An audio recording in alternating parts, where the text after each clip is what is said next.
Shalom saudara-saudara yang dikasihi oleh Tuhan. Kehidupan kita tidak selalu berada di atas. Ada kalanya berada di bawah. Tidak selalu hidup kita penuh dengan kesenangan. Ada kalanya ada kesusahan. Namun, ketika kita menjalankan kehidupan kita di dalam Tuhan, maka apapun yang kita alami, itu menjadi bagian yang sangat berharga yang Tuhan ingin titipkan dalam hidup kita. Salam jumpa dalam program Tuhan adalah Gembalaku. Saudara, hari ini kita akan memulai perjalanan iman kita bersama dengan kitab 2 Korintus. Saudara, kitab ini atau surat ini ditulis oleh Rasul Paulus kepada jemaat di kota Korintus. Kemungkinan surat ini ditulis tidak lama setelah surat 1 Korintus dikirimkan. Kemungkinan di tahun 55 sampai tahun 57 sesudah Masehi. Dan Rasul Paulus menulis surat ini dari Makedonia. Saudara, di gereja Korintus, sebagaimana kita tahu, ada banyak pergumulan. Hal ini kita ketahui dari surat Korintus yang pertama. Termasuk di dalamnya adanya pengajar-pengajar sesat yang juga menentang Rasul Paulus. Rasul Paulus perlu memperingatkan gereja di Korintus akan kewaspadaan terhadap ajaran-ajaran sesat itu. Dan Rasul Paulus perlu mengkonfirmasi bahwa otoritas yang Paulus terima itu sebagai rasul, itu bukan dari manusia tetapi dari Kristus Yesus. Selain itu, sebagaimana Rasul Paulus memberitakan Injil di dalam perjalanan misi yang ketiga, ia juga mendorong gereja di Korintus untuk menggenapkan janji mereka untuk membantu orang-orang kudus di kota Yerusalem. Saudara, mari kita membaca 2 Korintus pasal 1, ayat 1 sampai dengan ke-6. Dari Paulus yang oleh kehendak Allah menjadi rasul Kristus Yesus, dan dari Timotius saudara kita kepada jemaat Allah di Korintus dengan semua orang kudus di seluruh Akhaya. Kasih karunia dan damai sejahtera dari Allah Bapa kita dan dari Tuhan Yesus Kristus menyertai kamu.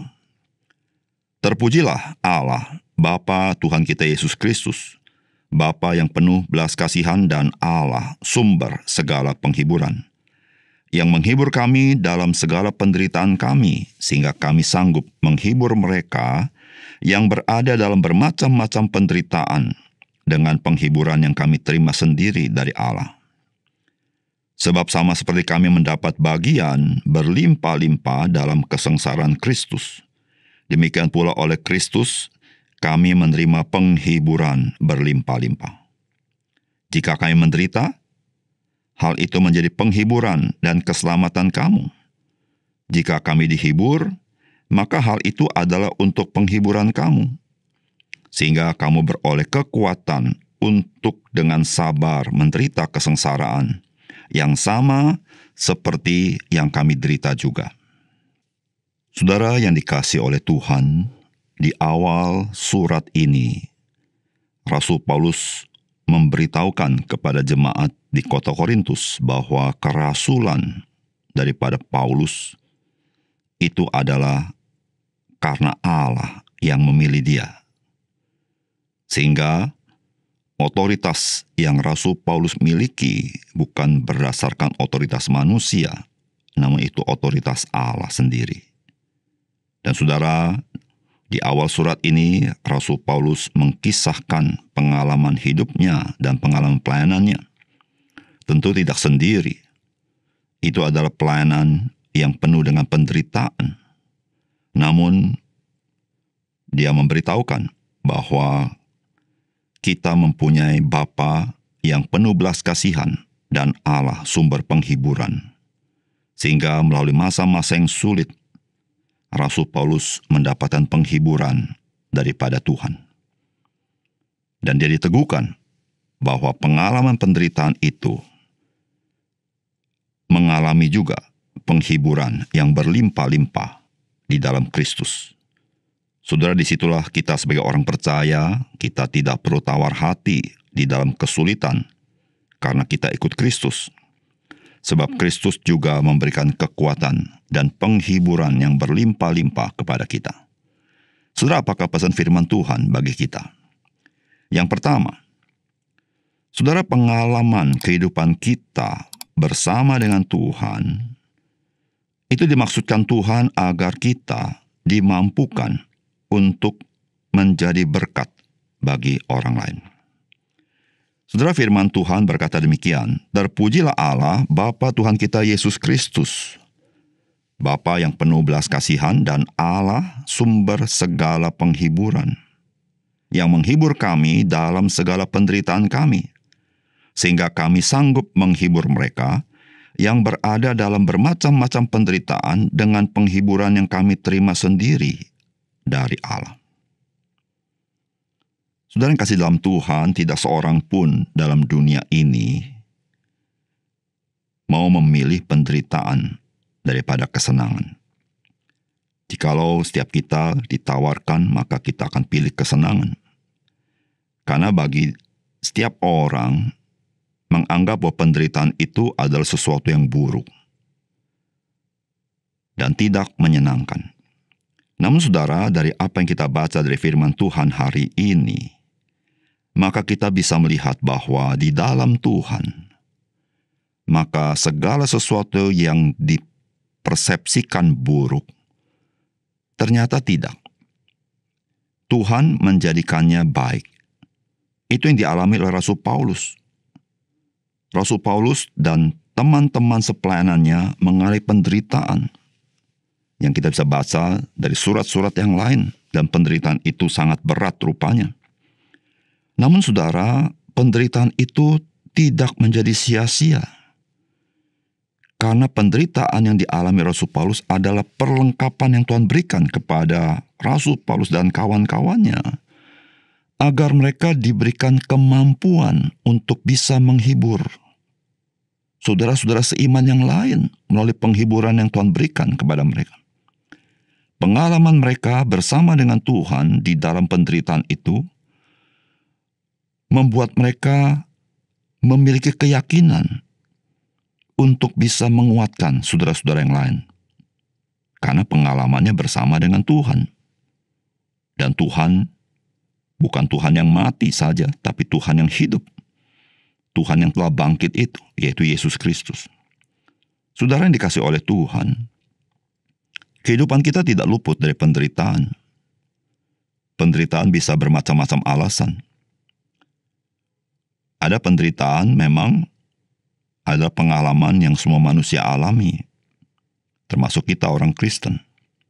Namun ada penderitaan yang kita alami karena kita mengikut Kristus sungguh-sungguh. Saudara, pengalaman hidup yang mungkin dianggap tidak baik. Tetapi saudara, di tangan Tuhan, ketika kita hidup di dalam Tuhan, semuanya itu Tuhan persiapkan untuk memperlengkapi kita, sehingga kita bisa dipakai Tuhan pada saat, pada waktu, pada situasi yang Tuhan sediakan bagi kita, agar kita bisa jadi berkat bagi orang lain. Saudara, apapun yang saudara alami di dalam hidup ini, ketika kita hidup di dalam Tuhan, saudara, semua itu adalah bagian Tuhan membentuk kita, supaya kita menjadi seperti yang Tuhan inginkan. Oleh karena itu, saudara, ketika kita mengalami hal-hal yang tidak nyaman, mari kita bersyukur kepada Tuhan. Karena ini adalah bagian yang berharga yang Tuhan sedang bekerja dalam hidup kita. Itu bagaikan orang-orang ahli yang membentuk berlian menjadi berlian yang berharga. Dibentuk sedemikian rupa, tentu bagi berlian tersebut rasa tidak nyaman. Tetapi setelah dibentuk, berlian itu menjadi sangat mahal harganya. Tuhan melakukan lebih daripada seorang ahli kepada berliannya. Dia melakukan bagi kita, supaya kita menampakkan keindahan kasih Tuhan dan keindahan kemuliaan Tuhan. Yang kedua, saudara, keteguhan kita bersandar kepada Kristus sebagai orang percaya di dalam menghadapi kesulitan atau penderitaan, maka itu menjadi kesaksian bagi orang lain. Saudara, firman Tuhan berkata begini, jika kami menderita, hal itu menjadi penghiburan dan keselamatan kamu.